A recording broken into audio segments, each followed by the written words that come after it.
Dans cette formation, vous m'entendrez régulièrement dire qu'on va intégrer ou incruster ou embedder un jeu dans une page internet. Alors qu'est-ce que ça veut dire quand je dis ça?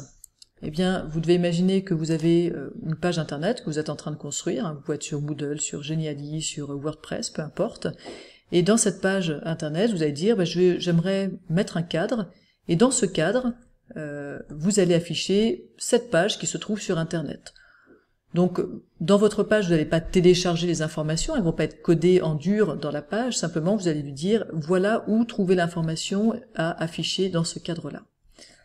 Parfois, ça se passe tout seul, c'est-à-dire, typiquement d'ailleurs, si vous voulez mettre une vidéo YouTube, en général, il vous suffira de mettre l'URL YouTube et, selon les éditeurs, la plupart des éditeurs maintenant se disent automatiquement « Ah, c'est une vidéo sur YouTube, incrustons-la, donc affichons-la directement, n'en faisons pas un lien qui sorte de la page pour aller voir la vidéo YouTube, mais intégrons-la directement dans la page. » Parfois, c'est un petit peu plus compliqué, dans ce cas-là, c'est pas beaucoup plus compliqué, mais je vous montre ce qu'il faut faire.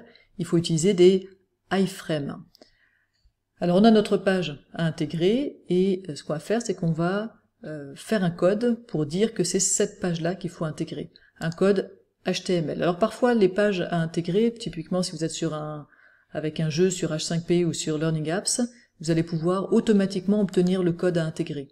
Donc le code qu'il faudra donner à la page que vous êtes en train de construire pour qu'elle affiche votre jeu. Parfois pas, et dans ce cas-là, je vous donne la forme du code. De toute façon, ça fait pas de mal de savoir comment ça fonctionne.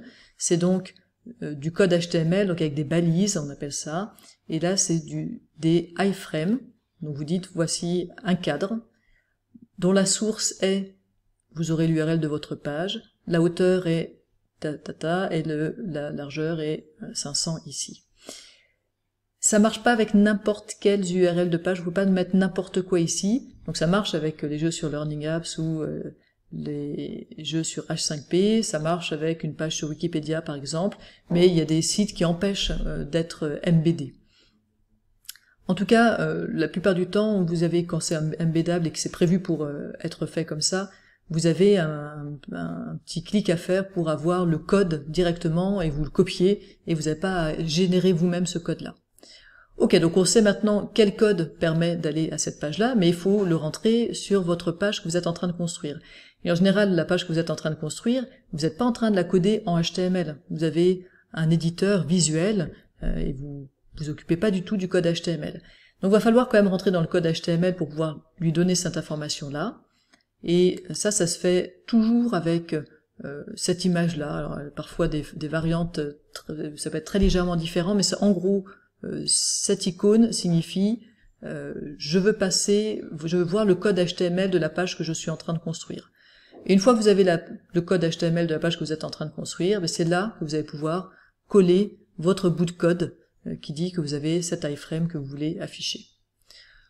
Voilà, ça va peut-être l'air un petit peu compliqué, un petit peu technique. Vous verrez dans les tutoriels, je vous montrerai pas à pas comment on fait. Vous verrez qu'en fait c'est pas très compliqué.